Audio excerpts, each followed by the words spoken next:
अस्सलाम वालेकुम, नमस्कार everyone, welcome to my channel the pure love stories. तो कैसे हैं आप सब? होप आप सभी अच्छे और साथ में स्वस्थ भी होंगे। मैं भी बढ़िया हूँ। तो बिना वक्त ज़ाहिर किए सीधा कहानी से शुरू करना चाहेंगे। कहानी चाहत से लिखेंगे किस्मत हमारी, पार्ट 6। इधर रीवा तो चली जाती है और कीर्ति को सोचने पर मजबूर कर देती है। जब आगे जाके रीवा को ये सब सच्चाई पता चलेगी कि आखिर वो लड़की है कौन, तो उसका क्या रिएक्शन होगी, वो किस तरह से बर्ताव करेगी, यही सोच ही रही थी। तभी दिशा उसके पास आके कहती कि दी वो सुनो ना, आप इतना क्यों सोच रही हो? क्या मेरी बातों पर विश्वास नहीं है? आप एक बार उनसे मिल के तो देखिए। वो दीदी ना बहुत अच्छी है। एक बार तो मिल के देखिए, पूरे रास्ते भर उन्होंने मेरी इतना ध्यान रखी है ना, जैसे कि मैं उनकी सगी बहन हूँ।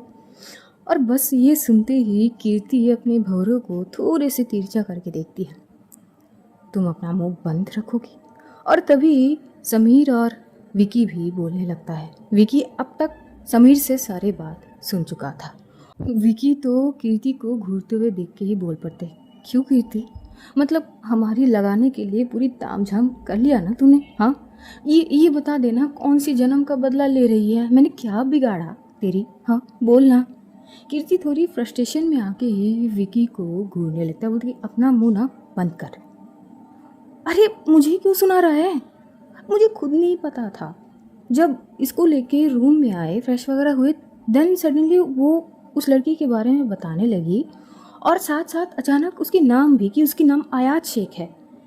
देन सडनली मेरे दिमाग में पिंच करी, आयात शेख और ये मुस्लिम नाम है, आई नो दैट। मैं पूछी तो जब उसने कंफर्म करी तो आई वॉज रियली शॉक्ड। और जब देखी यहाँ पे कि रीवा भी उसी लड़की की मदद कर रही है, तो क्या बोलूँ मैं? समीर भी बोलने लगते हैं कि देख, समझ सकता हूँ, लेकिन अब बस हम इंतज़ार ही कर सकते हैं। कल क्लास में मिलते हैं। अगर मौका मिल जाए तो शायद हमें रीवा से बात कर लेना चाहिए कि चीज़ें और आगे बढ़े और बदतर हो जाए। और कल तो पहले प्रोफेसर से मिलेंगे जो आ रही है। क्यों इतनी मिस्टीरियस वाले प्रोफाइल लेके घूम रही है? आखिर है कौन? और कहीं ना कहीं रीवा भी बहुत एक्साइटेड है जानने के लिए कि वो प्रोफेसर है कौन। सो कल बहुत टफ डे होने वाला है हमारे लिए। तो बस अपने अपने थॉट सोच लेना। विकी, चल हम यहाँ से चलते हैं। और हाँ, अंजलि से बात ज़रूर कर लेना। ये बात कीर्ति को कह देता है समीर। वहाँ से विकी और समीर चला जाता है।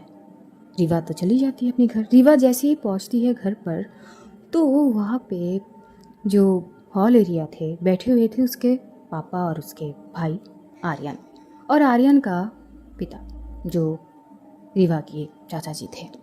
वैसे तो देख कर ही लग रही थी कि कुछ गंभीर सिचुएशन में डिस्कशन चल रहे थे। थोड़ी सी साइड में ही देखती अपनी दादी जी को देखती है, और ठीक उसकी दादी जी के पीछे उसकी माँ खड़ी थी, जो शायद उसी को वो देख रही थी एकटक। जैसे ही नज़र मिलती है, फौरन से वो अपनी नज़र को दूसरी तरफ कर लेती है। तभी वो एंटर करते हो, उसे एंटर करते हुए देख कर ही उसके पापा बोलते, आ गई तुम? हाँ आ गई। वैसे कुछ इम्पोर्टेंट डिस्कशन चल रहा है ऐसा मुझे लग रही है। तभी उसके चाचा जी बोलते कि हाँ बेटा, इम्पोर्टेंट है, तुम्हारे बिना अधूरी है, इसलिए इंतज़ार कर रहे थे। और हाँ हाँ ठीक है, आई नो कि मेरे बिना यहाँ पे सब कुछ अधूरी है ना पापा? उसके पापा एक लाइट सी स्माइल पास कर देते हैं। बात तो सही है, आखिर इस घर का सबसे ज़्यादा इम्पॉर्टेंट इंसान तुम ही तो हो, मेरा सब कुछ, मेरा गुरूर, मेरा शान। जैसे ही उसके पापा ये बोलते, उसके चेहरे पे एक लाइट सी स्माइल आती है। पता नहीं क्यों उस स्माइल मानो कि जेन्युइन थे नहीं, फिर भी वो आती हुई अपनी पापा के साइड में बैठ जाती है। उसके पापा उसके सर को सहलाते हुए बोलते कि सब ठीक है ना, कोई परेशानी तो नहीं हो रही है ना पढ़ाई में? नहीं नहीं पापा, परेशानी अब होगी नहीं, और ना ही आप ये सारी चीज़ फिर से फेस करेंगी मेरे लिए। सो मैं सारी चीज़ ध्यान रख लूँगी, डोंट वरी पापा, जो गलती हुई वो दोहराऊंगी नहीं। ये बात वो आर्यन की ओर देखते हुए कह पड़ती है। आर्यन के चेहरे पर मानो एक प्राउड वाले एक्सप्रेशन आ जाते कि हाँ मेरी ही बहन है, आखिर वो मेरी बात जो सुन रही है। तभी आर्यन के पापा वो बात छेड़ते हुए आगे बढ़ते हैं।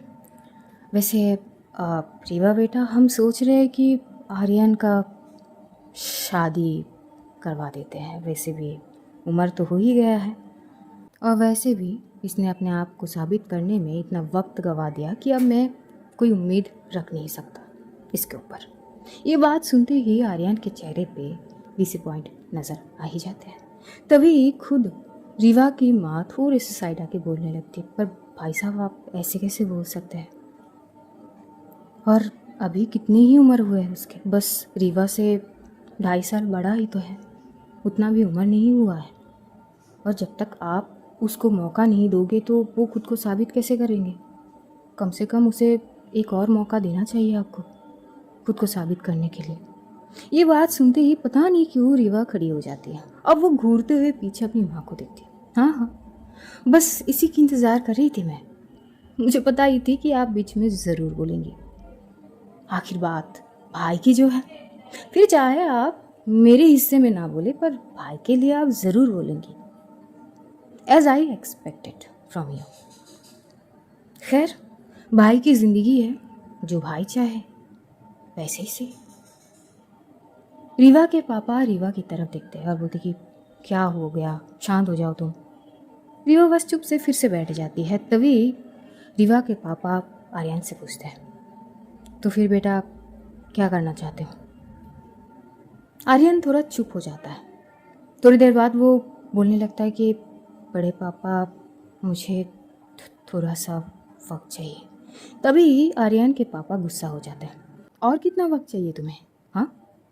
बचपन से लेकर आज तक बस तुम्हारे पीछे ही अपना पूरा जीवन ख़त्म कर दिया मैंने।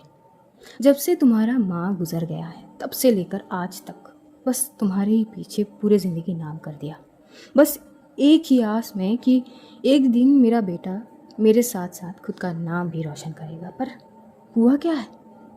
आज तक ऐसा क्या किया जो मैं फ़ख्र के साथ ये कह सकता था कि हाँ ये मेरा बेटा है? कुछ किया ऐसा? बस ज़ाया किया है वक्त, और कुछ नहीं।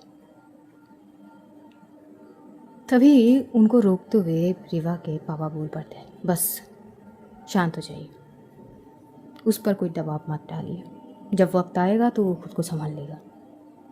गिरते गिरते ही इंसान सीधा खड़े होते हैं।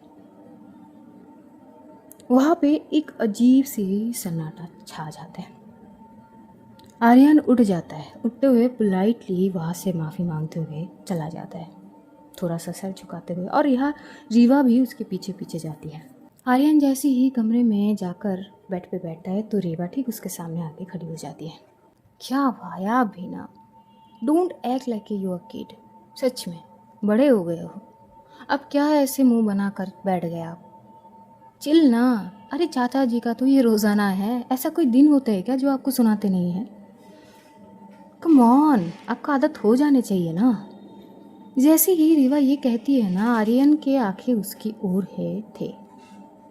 तभी वो अपना दोनों हाथों को फोल्ड करके सीधा खड़ा होता है, बोलती है अच्छा, जैसे कि तुम्हें आदत हो जाने चाहिए थे बड़ी माँ की बर्ताव से। रीवा, तुम आज तक उस चीज़ को एक्सेप्ट कर ही नहीं पाई, कर पाई क्या? बस आर्यन का ये बोलना और रीवा की जो झूठी मुस्कान ही लेकर घूम रही थी, शायद वो मानो कि पूरी उड़ सी जाती है। अचानक उसके चेहरे पर एक अलग ही जैसे बादल समाई गई हो। अब वो पलट कर सीधा चली जाती है। आर्यन उसके पीछे ही जवाब दे पड़ता है, तुम्हें भागने की आदत हो चुकी है रीवा, बस भागना बंद कर दो और जो सच है उसे एक्सेप्ट करना सीखो। लेकिन रीवा कोई जवाब नहीं देती है, ऐसा मानो कि उसे कुछ फ़र्क पड़े ही नहीं हो। वो बस इग्नोर करते हुए वहाँ से सीधा अपने कमरे में चली जाती है। वो कमरे में जाती है, इधर उसकी कमरे के बाहर जैसे वो कमरे में एंटर करी थी, आंखें सीधा बेड पे गिरती है जैसे कि फ्रस्ट्रेशन में हो। तो कमरे के बाहर से ही ठीक उसकी माँ छुप छुप कर उसे देख रही थी। तभी उनके तरफ एक मेड आ रहे थे, तो वो बस इशारों में कह देते कि आवाज़ मत करना।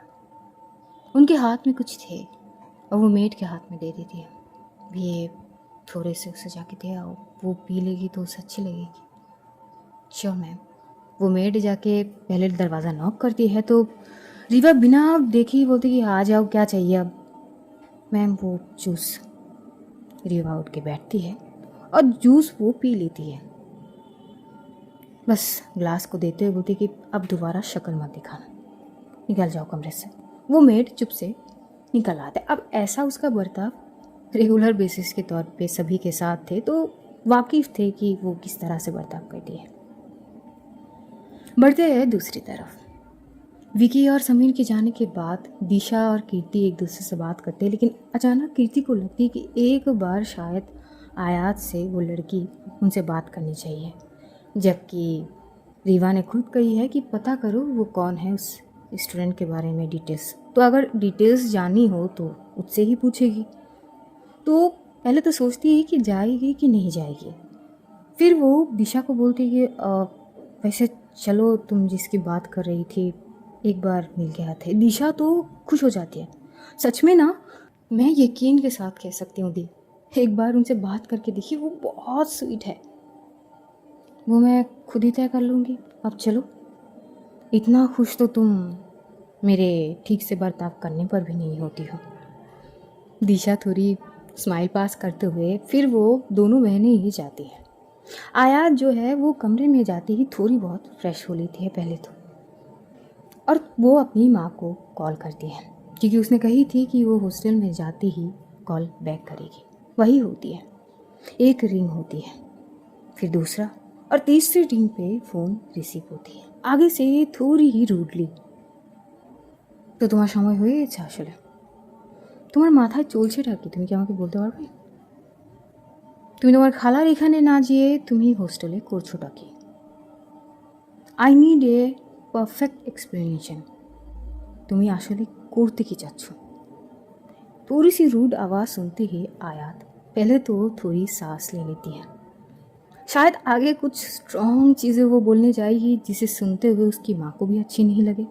उसकी माँ वैसे तो पूछी थी कि मतलब वो क्या चाह रही है, आखिर वो करना क्या चाहते हैं, वो उसकी खाला के वहाँ ना जाकर क्यों हॉस्टल में रह रही है। अब आयात आगे से बोल पड़ती है, মা, আমার যেটা মনে হয়েছে যে করা ঠিক আমি সেটাই করছি। তুমি চেয়েছো যে বাবার কাছে যেন না যাই, তাহলে আমি তো তোমার অনুযায়ী করলাম বিষয়টা। যেটা তুমি চেয়েছো ঠিক তেমনটাই হয়েছে। বাট মা, ইটস আপ টু মি, তাই না? তা যেটা করছি আমাকে সেটা অ্যাটলিস্ট করতে দাও।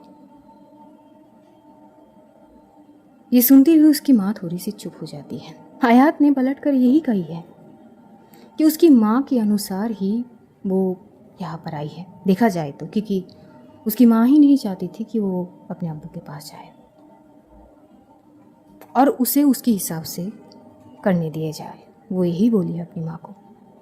उसकी माँ थोड़ी साइलेंट तो हो जाती है। आगे आयात बस इतना बोलती है कि टेक केयर ऑफ योरसेल्फ। আমি যেটা করছি ठीक করছি, यानी मैं जो कर रही हूँ उसे ही कर रही हूँ, मुझ पर विश्वास रखिए। तभी उसकी माँ बस इतना बोल देती है, তোমার যা করার তুমি তাই করো, ख्याल रखो निजर। यानी ठीक है, तुम जो चाहते हो वही करो, बस ध्यान रखना। और मानो कि उनकी आवाज़ में एक थे डिसअपॉइंटेड अपनी ही बेटी से, शायद क्योंकि उनके हिसाब से चीज़ें होते नहीं हैं। तो कॉल डिस्कनेक्ट हो जाती है। आयात को बुरी तो लगती है, लेकिन ठीक है, अब एक ही सिचुएशन में वो सबको खुश थोड़ी ना कर पाएगी। सब कुछ परफेक्टली थोड़ी ना होगी सबके हिसाब से, कुछ चीज़ उसके हिसाब से भी तो होगी ना। और शायद यहाँ आने की उसके पास और कोई रीज़न हो, विच वी डोंट नो अभी तक। तभी उसके कमरे में नॉक नॉक होती है दरवाजे पर। वो अपने बालों को बस टॉवल से पोंछ ही रही थी, फ़ोन को साइड करते हुए। आती ही दरवाज़ा खोलती है तो दरवाज़ा खोलती ही उसकी आंखें थोड़े से गहरे हो जाते हैं, दिशा को देखकर और दिशा के साथ कीर्ति को देखकर। इधर दिशा तो आते ही सीधा उसे हक कर लेती है बिना कुछ पूछे या कुछ कहे। कीर्ति थोड़ी शॉक हो जाती कि ये कुछ ज़्यादा नहीं, मतलब वो बस सोच तो रही थी लेकिन वो जुबान तक नहीं लाती है। तभी दिशा भी थोड़ी पीछे होती है आयात को हक करते हुए। आई एम ग्लैड दीदी कि आप यहाँ पर हो। वैसे इतने सारे बातें की पूरी रास्ते भर, आपने क्यों नहीं बताई कि आप यहाँ पे आने वाली हो, न्यू एडमिशन हो इस यूनिवर्सिटी में।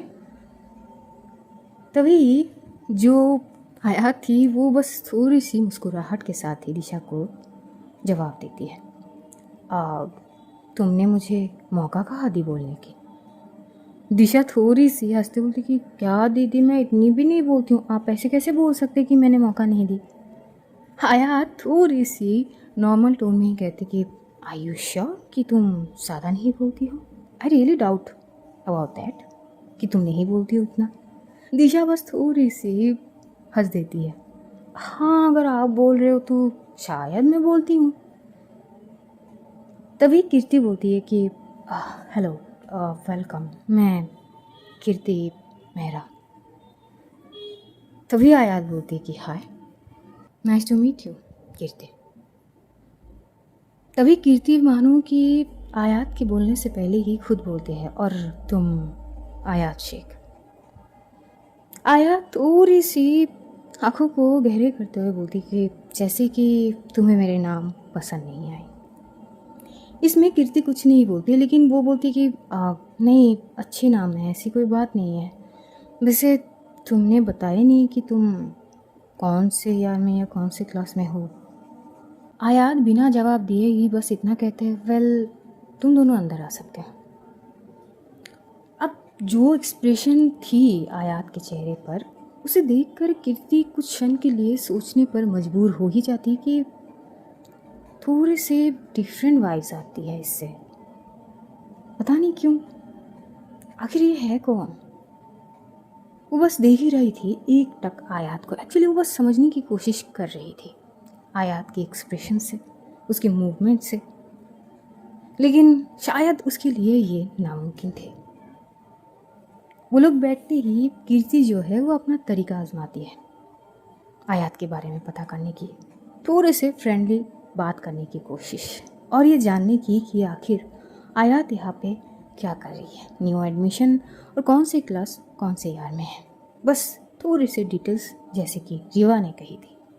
लेकिन मजाल है जो आयात एक जवाब भी उसे ठीक से दे, और एक शर्त ऐसी आती है जहाँ पर आयात उसे ये जवाब देते हैं, वेल मुझे ऐसा लग रही है कि तुम्हें कुछ ज़्यादा ही इंटरेस्ट है ये जानने के लिए कि मैं आखिर कौन सी ईयर में कौन सी क्लास में हूँ, राइट। ये सुनते ही कीर्ति थोड़ी ऐसे मानो नर्वस हो जाती है, बोलती कि नहीं, एक्चुअली जस्ट क्या पता हम सेम क्लास सेम ईयर में हो, तो पहले से अगर पहचान हो जाएगी तो शायद एक दूसरे को समझ जाएंगे बहुत जल्द, और बहुत अच्छे दोस्त भी बन पाएंगे। जैसे ही ये कहती है ना कीर्ति, लग तो रहते कि बोलने की कोशिश तो करी उसने, लेकिन मन से आई नहीं ये बात। आयात बहुत अच्छे से समझ जाती है, और वो बस बहुत पोलाइटली एक खूबसूरत सी मुस्कुराहट पास करते हुए बोलती कि डोंट वरी, परसों तक तुम समझ ही जाओगी कौन सी क्लास कौन से ईयर में है हम। ओके। फिर भी वो कोशिश करती है, लेकिन उसे कुछ नहीं मिलती है। थोड़ी बहुत बात वहाँ पे होती है, और फिर वो वहाँ से चली जाती है चुप करके। दिशा रिक्वेस्ट करती है कि मैं दीदी के साथ थोड़ी रुक जाऊँ क्या, लेकिन कीर्ति उसे बोलती कि बहुत हुआ, चलो मेरे साथ, और उसे लेके चली जाती है। जैसे ये दोनों चली जाती है, आयात बस दरवाजे पे खड़ी बस एक टक कीर्ति को जाते वक्त देख रही थी।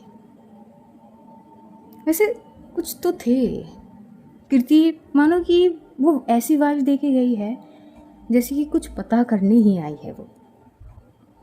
और तभी जिस बिल्डिंग में एक्चुअली में जानी थी आयात को, वो बिल्डिंग के केयरटेकर आते हैं, और आते ही वो बोलते हैं कि हेलो मैम, आप नए प्रोफेसर। जी। और वैसे मैम आपको लगते नहीं कि आप गलत जगह आ गए हैं, यहाँ की चीज़ें थोड़े डिफरेंट है, शायद आपको आपके लिए तय करे गए जो कमरा है वहाँ पे जाना चाहिए। तभी आयात बोल पड़ती है, इट्स ओके, जब ज़रूरत होगी तो शिफ्ट कर लूँगी, डोंट वरी, अभी मैं यहाँ पर ठीक हूँ। पर मैम, मुझे प्रिंसिपल मैम को कंफर्म भी करनी है। इट्स ओके, आप कंफर्म कर दीजिए, ये बोल दीजिए कि मैं इस बिल्डिंग में इस कमरे में हूँ, आगे मैं प्रिंसिपल मैम से बात कर लूँगी।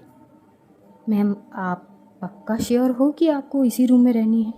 क्योंकि यहाँ बहुत सारी चीज़ें हैं जो शायद आपको नहीं पता। आयात बहुत पोलाइटली जवाब देती है, डोंट वरी, अगर मुझे नहीं पता तो मैं पता कर लूँगी या फिर पता हो जाएगी, आई कैन मैनेज। और आयात में सबसे ख़ास बात थी, वो किसी को भी शायद कन्वाइंस कर सकती है ईजीली। कोई शायद चाहकर भी उसकी बातों से मुकर नहीं सकते हैं। तो बस वो केयरटेकर स्माइल पास करते हुए चली जाती है कि श्योर, मैं प्रिंसिपल मैम से बात कर लूँगी, कंफर्म कर लूँगी कि आप यहाँ पर ठहरी हुई हैं और आप मैनेज कर लेंगी।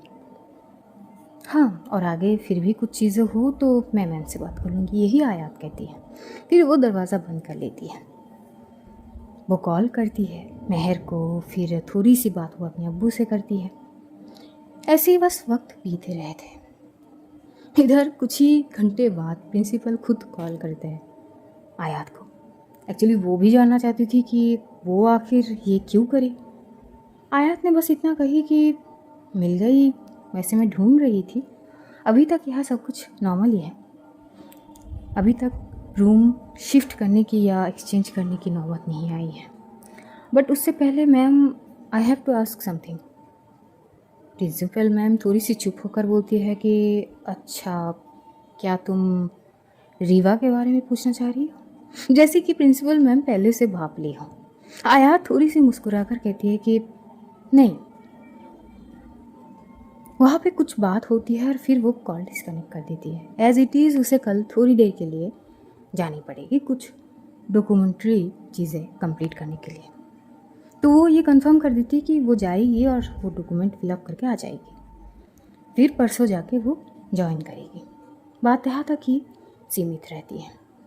वक्त अपने हिसाब से चल रहे थे, बस शायद भाग रहे थे कहा जाए। और देखते देखते वो दिन बीत जाती है। शाम तक रीवा खुद कॉल करती कीर्ति को। कीर्ति अपनी डिसअपॉइंटमेंट के साथ कह देती है कि मैंने कोशिश तो करी है वो स्टूडेंट के बारे में पता करने की, बट इट्स रेयरली हैपन कि उसके बारे में फ़िलहाल मुझे कुछ नहीं पता, तो शायद हमें कल पता चल जाए इसके बारे में भी और आने वाले प्रोफेसर के बारे में भी। तभी रीवा बोलती कि सबसे ज़्यादा एक्साइटेड तो मैं उस प्रोफेसर से मिलने के लिए हूँ। आखिर है कौन? ऐसे छुप छुपा के आने का मतलब क्या हो सकती है, बस यही जानना है मुझे। आखिर प्रिंसिपल मैम ने कौन से प्रोफेसर को उठा के लाई है जिसके बारे में किसी को कुछ भी नहीं पता, अभी तक भी नहीं।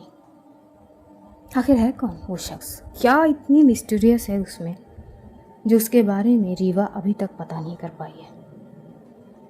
कीर्ति बस शांत थी।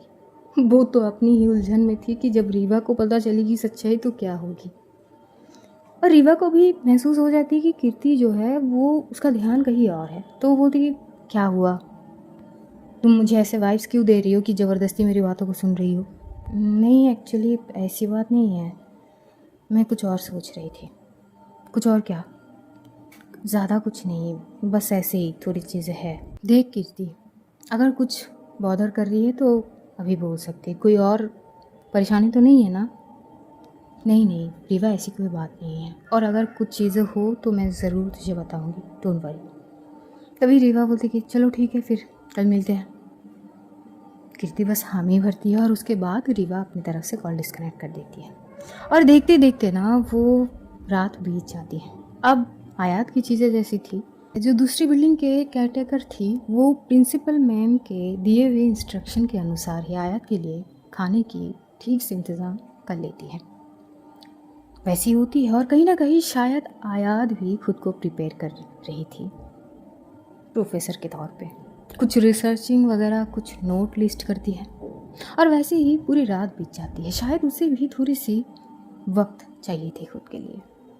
अगले दिन की शुरुआत एज़ यूजुअल। आयात जो अर्ली मॉर्निंग उठने की आदत थे हमेशा से ही, तो वो भी अर्ली मॉर्निंग उठती है और अपनी प्रेयर ख़त्म करके उसे थोड़े से फ्रेश एयर चाहिए थे, तो वो बाहर बिल्डिंग के सामने ही जितनी भी स्पेस थी वहाँ पर टहल रही थी। वैसे तो कम ज़्यादा ये सभी के साथ होता है। जब भी हम नई जगह पर शिफ्ट होते हैं या किसी और जगह पर जाते हैं तो थोड़े दिन तो एडजस्ट करने में ही लग जाते हैं। नए लोग, नए जगह, नए हवा, थोड़े बहुत अनइजीनेस तो होते ही। लेकिन आयात जैसे ही फ्रेश एयर को अपने अंदर समाती है, उसे बिल्कुल भी जैसे कि अनकंफर्टेबल या अनइजीनेस नहीं होती है। मानो कि बहुत सिमिलर सी है, जैसे कि वो पहले से जानती हो या ऐसी कुछ। तभी पीछे से कोई आवाज़ लगाता है, वही केयरटेकर दूसरे बिल्डिंग के, जो अपने हाथ में एक कप चाय लेके आयात की तरफ बढ़ रही थी। गुड मॉर्निंग मैम, आपके लिए एक चाय। आयात बड़ी प्यार से मुस्कुराहट के साथ ही पोलाइटली उनको गुड मॉर्निंग विश करती है और फिर से मुस्कुराहट के साथ ही बोलती कि exactly what I need right now, thank you. वैसे मैम आप कलकत्ता से हो राइट? यहाँ से शुरू होती है थोड़ी थोड़ी बात, कुछ अपने बारे में बताती है और वो केयरटेकर थोड़े से फ्रैंकली बोल ही देती है, वैसे टू बी ऑनेस्ट आपको देख के कोई भी नहीं कह सकती है कि आप प्रोफेसर हो। जब मैं पहली बार देखी तो I thought you are student. Ayat हंसते हुए बोलती कि तो फिर ये मेरी गलती नहीं है। तो वो केयरटेकर भी वापस स्माइल पास करते हुए बोलती कि हाँ वो भी है, वैसे किसी भी चीज़ की ज़रूरत हो तो आप मुझे कॉल कर सकते हैं। तो वो अपना नंबर दे देती है। यहाँ से आयात अपने कमरे में जाती है। दूसरी ओर देखते देखते थोड़ा और वक्त बीत जाती है। इधर रीवा भी उठ जाती है, उठती है और सीधा ब्रेकफास्ट के लिए आती है, क्योंकि सुबह की ब्रेकफास्ट बहुत रेयरली होती है कि उसके पापा होते हैं घर पे।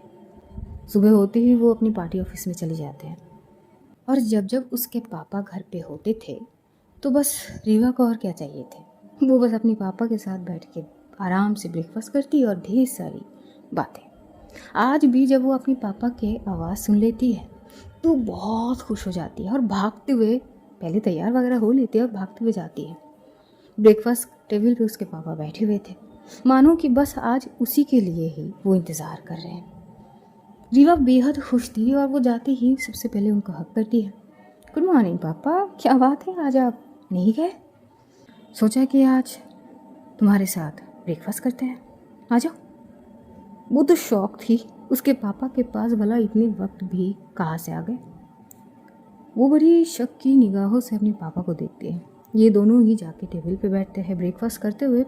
बस रीवा अपने पापा को देख रही थी। उसके पापा बहुत ही खुश थे, पता नहीं क्यों, वो समझ पा रही थी।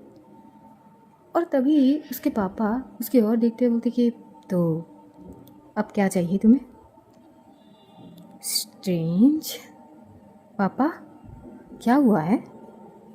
नहीं तो बेटा कुछ तो हुआ नहीं। ऐसा क्यों लग रहा है मुझे कि आप कुछ ज़्यादा ही खुश हैं?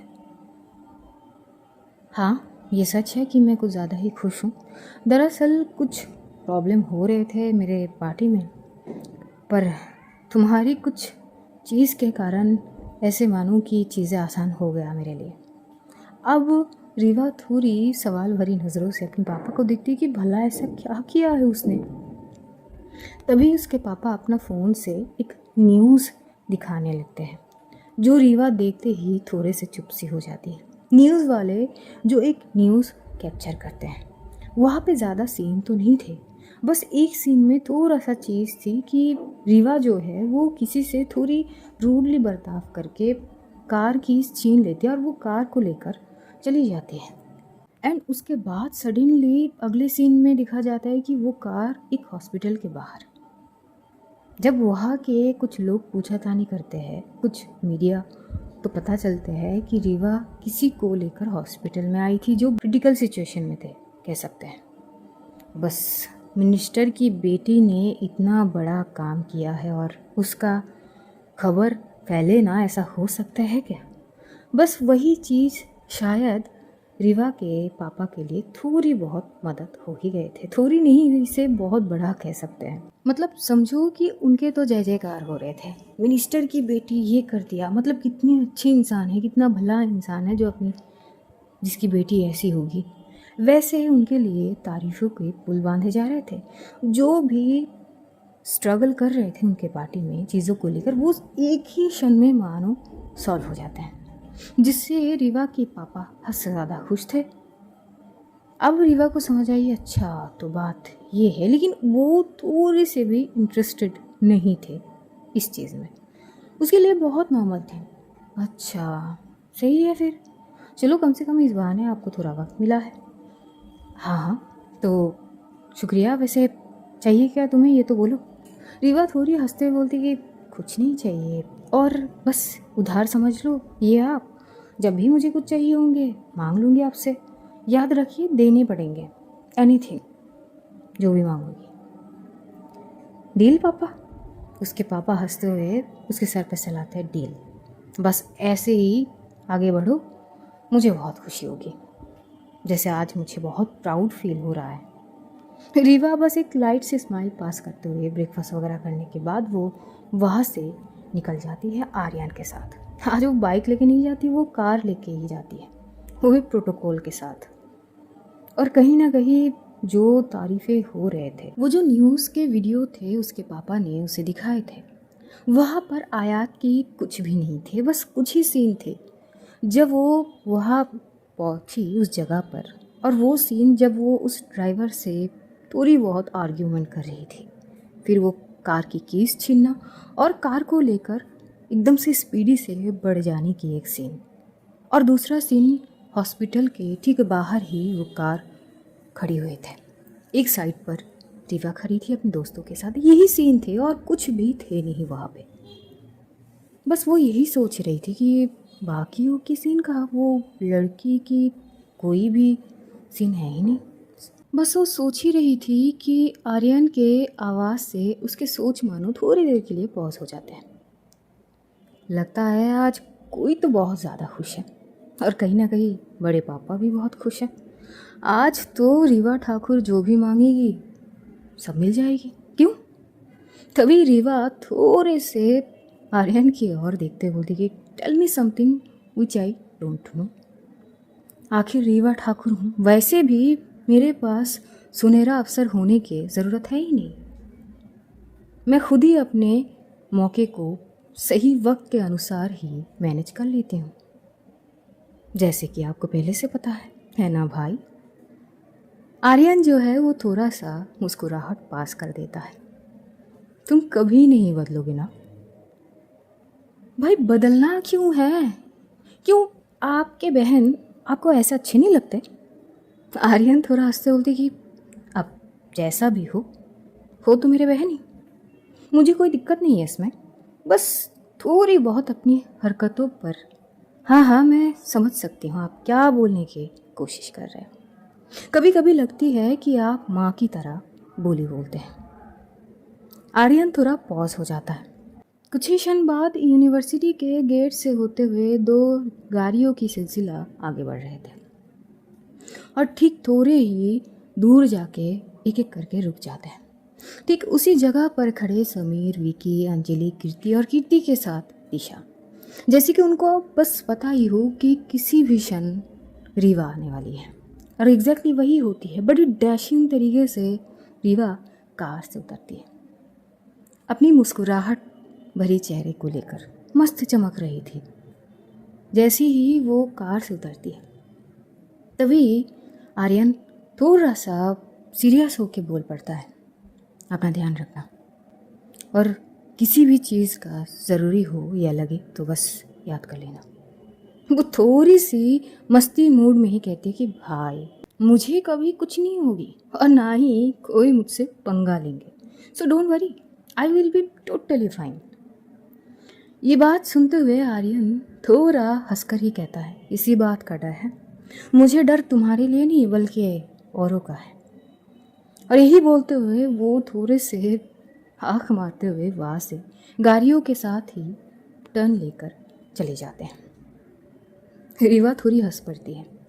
विकी भी थोड़े सामने आके बोलती कि गुड मॉर्निंग, क्या हालचाल? वैसे मुस्कुराहट तो कुछ ज़्यादा ही चमकदार है, क्या बात है, आज कोई तो बहुत खुश है।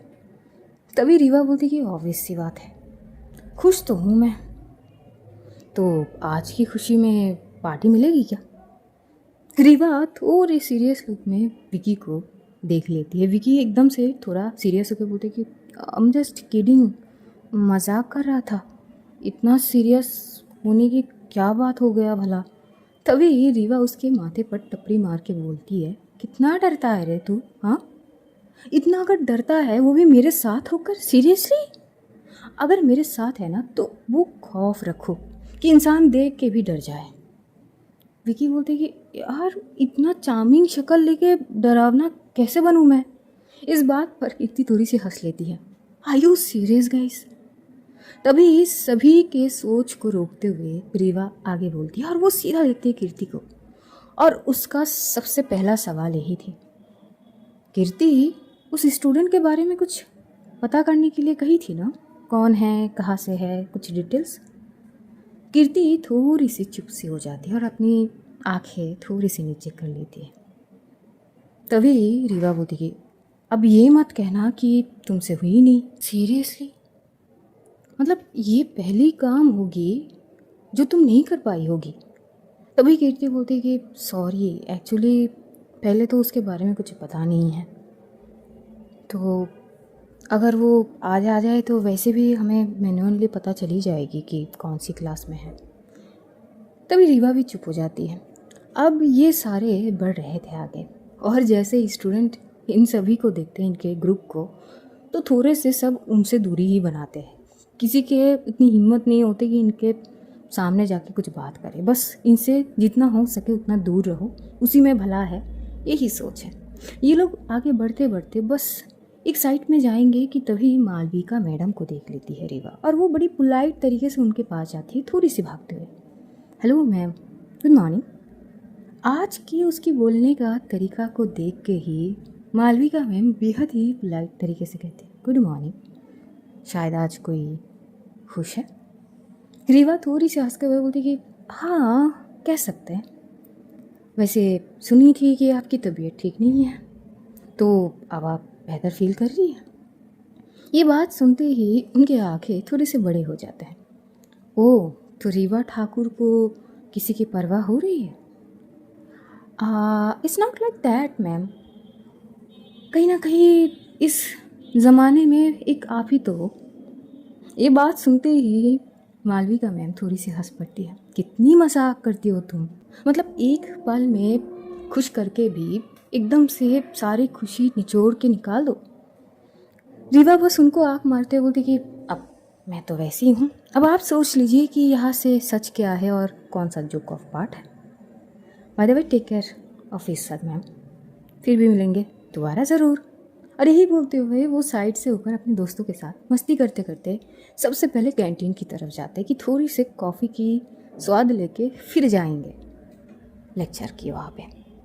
और नए प्रोफेसर जिसके इंतज़ार बहुत शिद्दत से एटलीस्ट रीवा कर रही थी, बेहद ही क्यूरियोसिटी के साथ कि आखिर वो बंदी है कौन, देखूँ तो पहले आखिर क्या बात है जो उसके सारे डिटेल्स ऐसे हाइड करके रखे हैं प्रिंसिपल मैडम ने।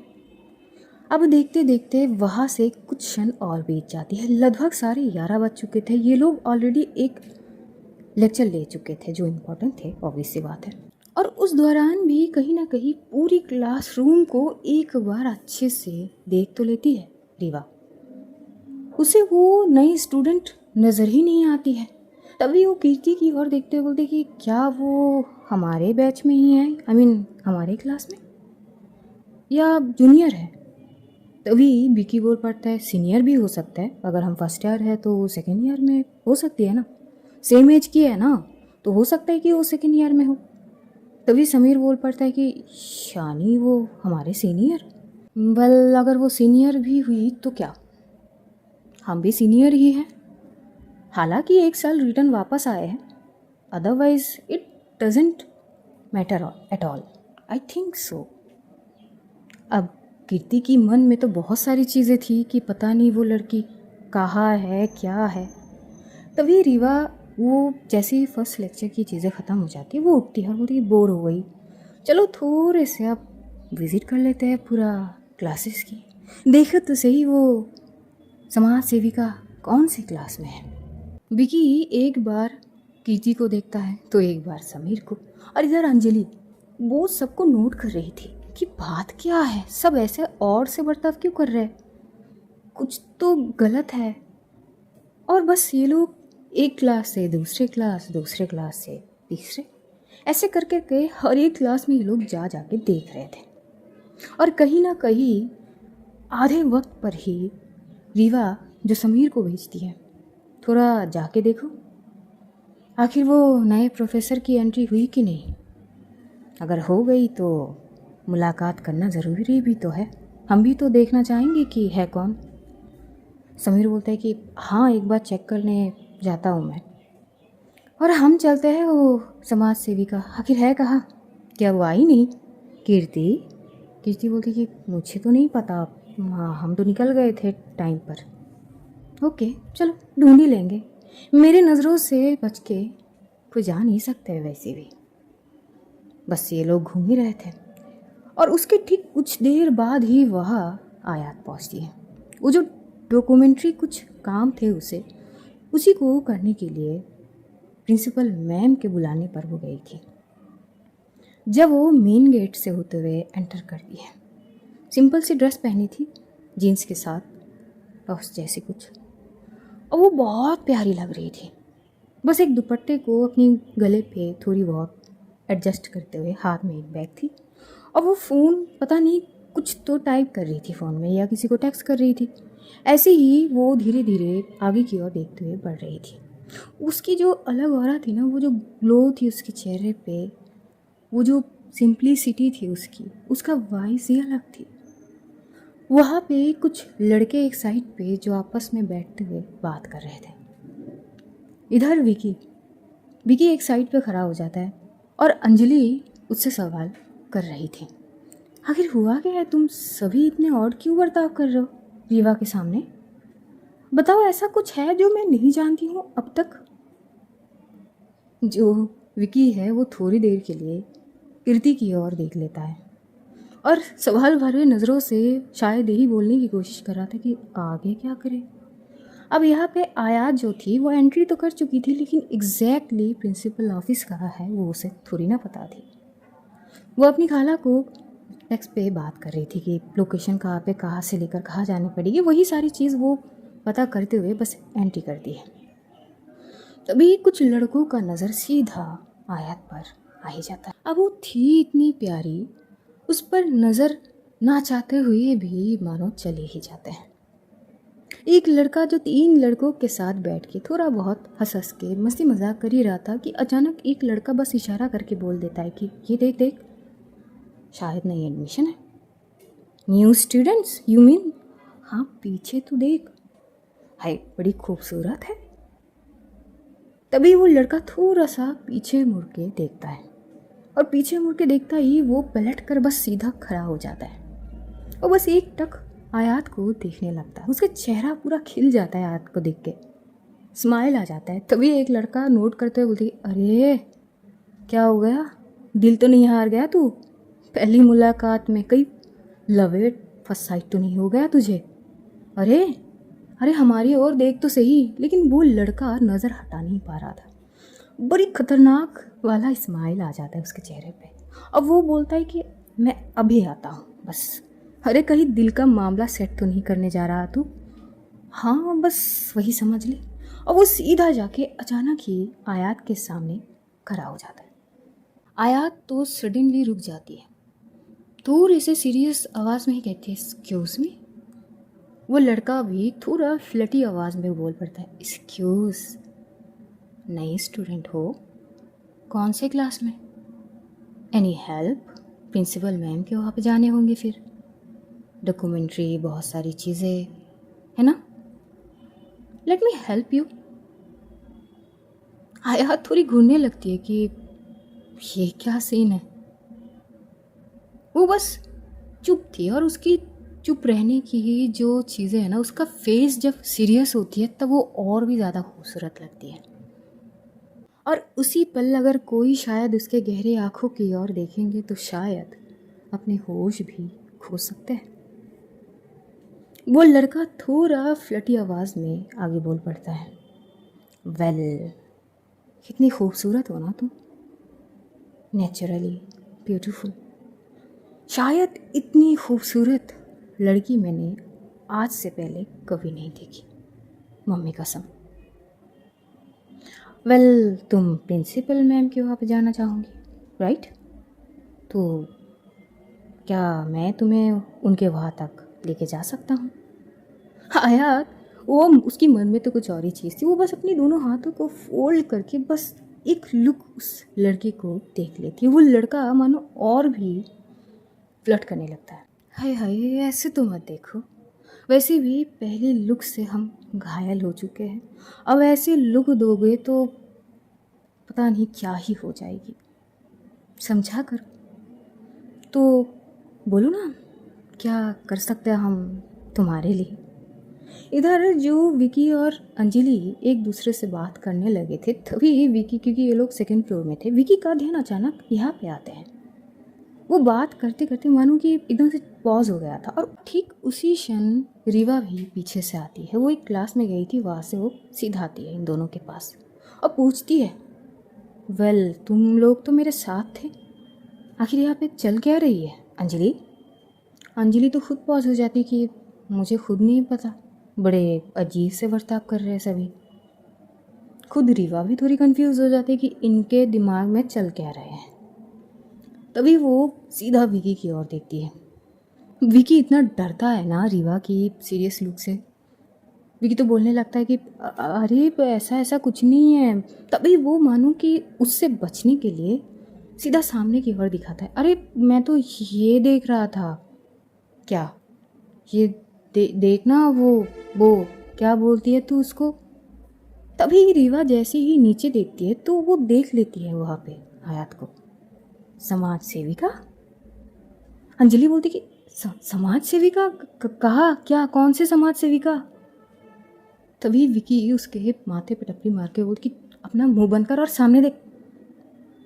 रीवा बस गौर करती है कि वहाँ पे एग्जैक्टली चल क्या रहा है। तभी विकी बोलता है कि ओहो, तो कोई यहाँ पे रैगिंग तो नहीं शुरू कर दिया, वो भी हमारे राज में? रीवा,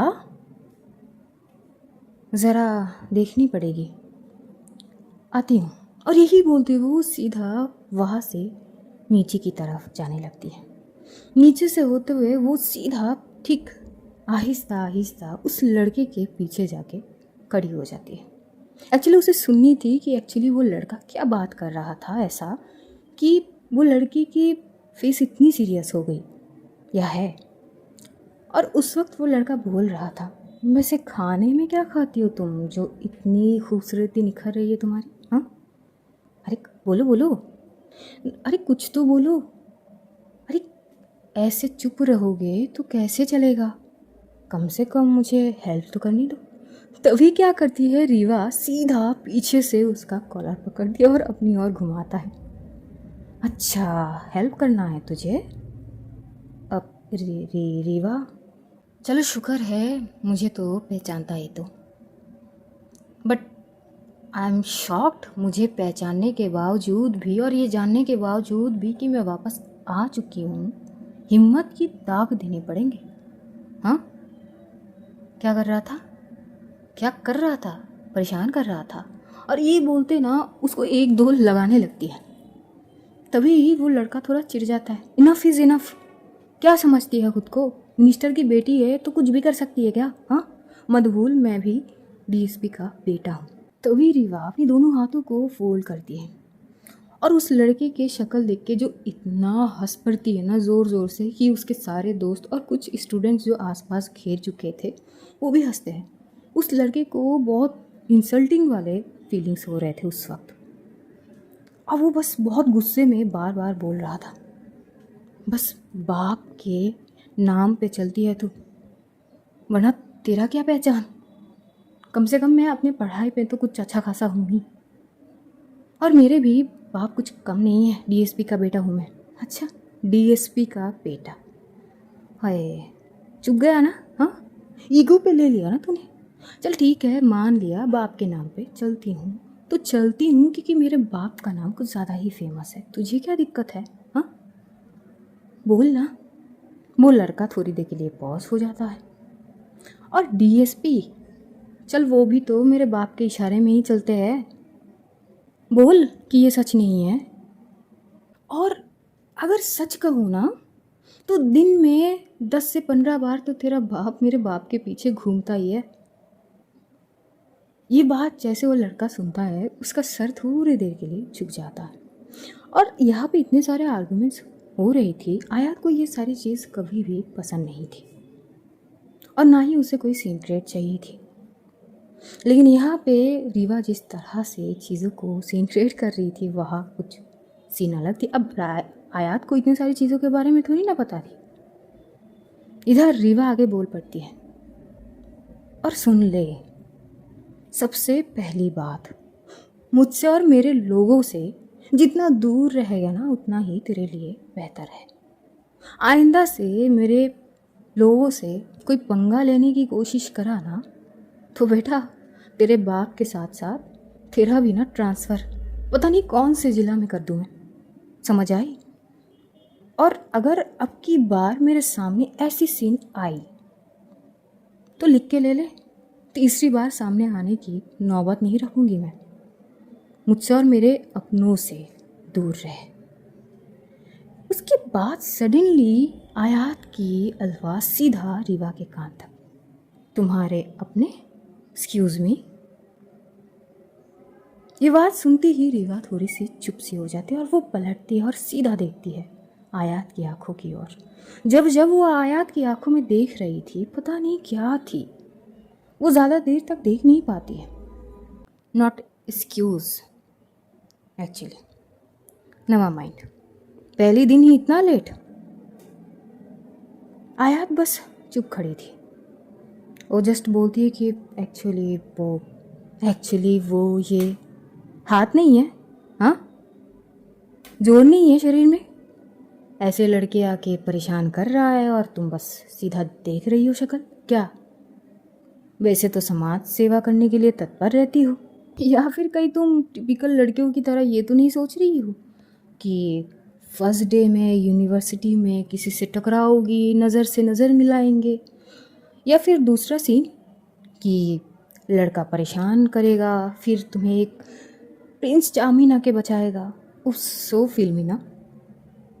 क्या तुम वैसी हो? हाँ, जब परेशान कर रहा था तो घुमा के मारने होते ना गाल पे सीधा रख के। तभी थोड़ी सी सीरियस टोन में ही आयात बोलने लगती है। भले ही सीरियस टोन हो, लेकिन उसकी वॉइस इतनी काम थी। वो सामने की ओर देख के बात कर रही थी।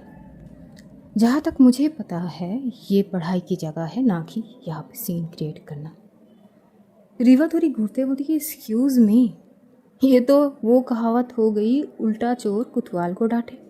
क्यों समाज सेवी का? वैसे तुमसे तो यही उम्मीद की थी। Exactly.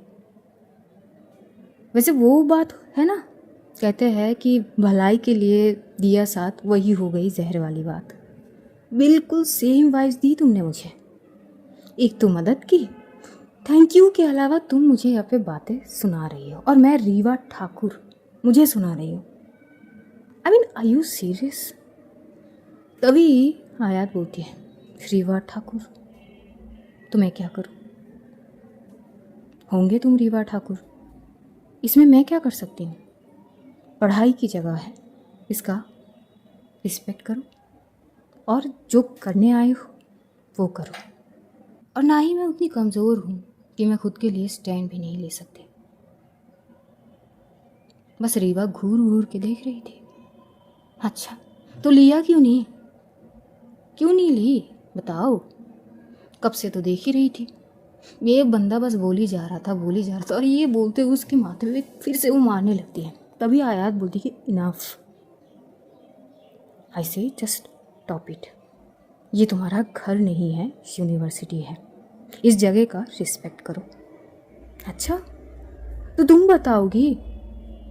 You know what, I think मैंने गलत किया है तुम्हारी मदद करके। छेड़ते अच्छे खासे, वही सही होता, पता नहीं क्यों। और पहली बार ऐसे मदद करने के बाद कोई शुक्रिया तो दूर की बात है, यहाँ तो मुझे ही बात सुना रही हो। कौन हो तुम? कहाँ से आई हो? पहली बार कुछ ऐसा देखने को मिल रही है मुझे, इंटरेस्टिंग। तभी आयात फिर से थोड़ी एटीट्यूड में ही कहती है, ऑब्वियस सी बात है, इट डजेंट मैटर मैं कौन हूँ, कहाँ से आई हूँ, फैक्ट इज़ फैक्ट। ये पढ़ाई की जगह है, ये सब हरकतें बंद करके बेहतर होगी कि पढ़ाई पे ध्यान दो। अच्छा, हो कौन तुम और ये बताने वाली कौन हो तुम? इसके सवाल में आयात फौरन ही पलट कर जवाब देती है, ये तुम्हें कल तक पता चली जाएगी कि मैं कौन हूँ। हिम्मत की दाग देनी चाहिए वैसे मिस समाज सेविका तुम्हारी। पहली ऐसी शख्स हो जो ऐसे खड़े होके मुझसे ऐसे बात कर रही है, अदरवाइज अब तक तुम्हारी जो हाल करती ना मैं। लेकिन आयात क्या डरने वालों में से थी? सभी खड़े वहाँ पर बस शौक थे कि ये नई लड़की कौन है जो रीवा से टकराई है और जो बार बार उसे पलट कर जवाब भी दे रहे हैं। सभी इतने ज़्यादा एक्साइटेड हो जाते हैं, क्यूरियस हो जाते हैं ये सीन को देखने के लिए। जैसे ही सभी स्टूडेंट के पास खबर पहुँचेगी कि कुछ ऑलरेडी क्लासेस में थे, तो सभी लोग अब आ जाते हैं और घेर लेते हैं इन दोनों को ही। अब बड़े क्यूरियसिटी के साथ बस देख रहे थे, बड़े मज़े भी ले रहे थे, क्योंकि पहली बार ऐसे हो रहे थे ना, रीवा को कोई जम के पलट वार कर रहा है उसकी बातों की। एक क्षण के लिए रीवा थोड़ी सी गुस्से में कहती है, तुम्हारी तो मिस समाज सेविका खुद को पता नहीं क्या समझती हो तुम। सबसे पहली गलती तो यही है कि मैंने तुम्हारी मदद की, that was my first mistake. And second mistake, मैंने तुम्हारे लिए रूम की बंदोबस्त करी और अब ये लड़का तुम्हारे साथ बदतमीजी कर रहा था, मैं इसको सबक सिखा रही थी और तुम मुझे सुना रही हो इसके लिए। I mean it's kind of joke. शायद आज की सबसे बड़ी जोक यही है। और भाई साहब, दोनों के बीच ये टशन इतनी आगे बढ़ चुके थे कि बात तो प्रिंसिपल मैम तक पहुंच चुकी थी। वो बस इस जगह पर आने लगती है सिचुएशन को हैंडल करने के लिए। और हमारी आयात, वो कहाँ चुप थी, वो तो थोड़ी आगे आके सीधा रीवा की आंखों में आके डाल के कहती है, let me correct you Rewa Thakur. अब जो तुमने कही है कि तुम्हारी पहली गलती, तो वो तुम्हारी गलती थी नहीं। इंसान हो ना तुम, इंसान होने के नाते दूसरों का मदद करना फ़र्ज़ है।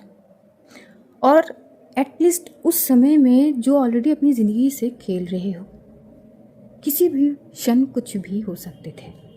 तो बीइंग ए ह्यूमन मैं तुम्हारे साथ दे रही थी और कहीं ना कहीं तुम्हारी फ़र्ज़ बता रही थी कि ह्यूमन बीइंग के अनुसार हमारी रिस्पॉन्सिबिलिटी बनती है सबकी मदद करना। और उस सिचुएशन में तुम्हारी साथ थी उस फ़र्ज़ को निभाने में, दैट्स इट। वो जिस तरह से बोल रही थी, रीवा पूरी तरह से चुप हो चुकी थी। कीर्ति जो बस रीवा से भागने की कोशिश कर रही थी एक्चुअली उसकी सवाल से, वो जब यहाँ पर आती है तो ये सीन देख के उसकी तो मानो सर घूमने लगती है। तभी आयात आगे बोलने लगती है, एंड दूसरी जो रूम देने की बात कही, did I ask you for any help Rewa Thakur, did I?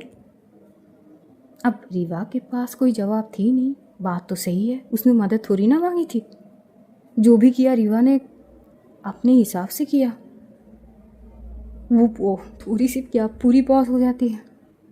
और पहली बार किसी के सामने ऐसे चुप होते देख वहाँ पर सभी शौक थे। खुद समीर भी शौक था जब वो आया था वहाँ पर। वो किसी के सामने इतना चुप कैसे रह सकती है? और आते हैं अब लास्ट पॉइंट, यानी अभी की बात पर। जैसे कि मैंने पहले ही कही, did I ask any help for this situation to handle? क्या मैंने किसी से भी हेल्प मांगी कि ये लड़का मुझसे बदतमीज़ी कर रहा है या छेड़खानी कर रहा है? और अगर करते भी है तो क्या लगती है तुम्हें कि मैं खुद के लिए स्टैंड नहीं ले पाऊंगी? अब रीवा तो कुछ नहीं कहती है।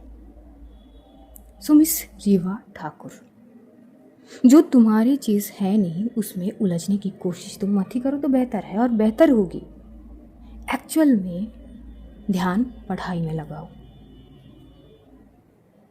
ये सब सीन क्रिएट जितना कम करोगी उतनी ही ज़्यादा फोकस हो पाओगी स्टडी में। और यही बोलते हुए वो बस रीवा को पूरी तरह से अवॉइड कर साइड में से आगे बढ़ जाती, क्योंकि वो ऑलरेडी प्रिंसिपल मैम को आते हुए देख चुकी है। और प्रिंसिपल मैम तो यहाँ का सीन देख के ही दंग रह जाते हैं। वहाँ के सारे प्रोफेसर्स वो सब पूछने लगते कि कौन हो तुम, और तुम्हें इससे पहले कभी नहीं देखे। खुद मालविका मैडम भी प्रिंसिपल मैम के साथ आ रहे थे, लेकिन यहाँ पे मालविका मैडम पता नहीं कैसे बट वो पहचानती है आयात को। और जैसे ही आयात कहीं ना कहीं प्रिंसिपल मैम के पास जाती है तो मालविका मैम खुद ही बोलती है, आयात। उस वक्त आयात के चेहरे पे बेहद खूबसूरत सी स्माइल आ जाती है, हेलो मैम। और वो पैर छूने लगती है लेकिन वो तुरंत पकड़ लेती है कि क्या कर रही हो, चलो हम मैम के कैबिन में जाके बात करते हैं। प्रिंसिपल मैम एक बार पीछे की ओर देखते, और आयात जब उनके पास आए थे तब उसके पीछे कोई भी नहीं थे। तो मालविका मैडम ने जब आयात कहा वो किसी ने नहीं सुना, केवल प्रिंसिपल मैम ने ही सुनी थी। अब यहाँ से ये 3 लोग प्रिंसिपल मैम के कैबिन तक चले जा रहे थे। इधर तभी विकी आके रीवा के सामने खड़ा हो जाता है। ये तो कुछ ज़्यादा नहीं उड़ने लगी, मतलब सब कुछ करने के बाद ये तो ऐसे मुंह फेर लिया जैसे कि मतलब क्या ही हो रीवा, मैं तो नहीं सहता ये। रीवा सीधा विकी की कॉलर पकड़ लेता है, कहना क्या चाह रहा है? हाँ कुछ नहीं, तू मुझ पर क्यों उसका गुस्सा उतार रही है? मैंने क्या किया? और फिर उसे थोड़ा सा वो धक्का दे देती है और उसके बाद वो सीधा वहाँ से कैंटीन की तरफ बढ़ जाती है। इतनी गुस्से में थी वो। और वो लड़का जो पीछे से तान काटते हुए कुछ तो कहता, जो रीवा जाते जाते रुक जाती है। ओ भाई साहब, वो पलट कर आते हुए जो मुक्का मारती है ना उस लड़के को, वो लड़का थोड़े दूर जाके गिरता है, मतलब कुछ कदम। और रीवा बोलती कि छोड़ रही हूँ, वरना अब तो तेरे साथ वो करती ना जो तू सपने में भी नहीं सोचा था। वार्निंग नहीं, अब ना अगली बार कुछ भी बोला तो तेरे साथ कुछ भी हो सकता है, मत भूल मैं कौन हूँ। और यही बोलते हुए वो बस चली जाती है और उसके पीछे पीछे उसके सारे दोस्त। तो यही पे समाप्त करते हैं कहानी। अब जानेंगे आगे की सीन में क्या क्या होंगे। तब तक ध्यान रखिए सभी अपना और अपनों का, ढेर सारा प्यार बांटिए, खुश रहिए, खुशियाँ बांटिए। Love you all guys, see you soon. बेहद जल्द फिर मुलाकात होगी, तब तक के लिए खुदा हाफिज़, टाटा, बाय बाय।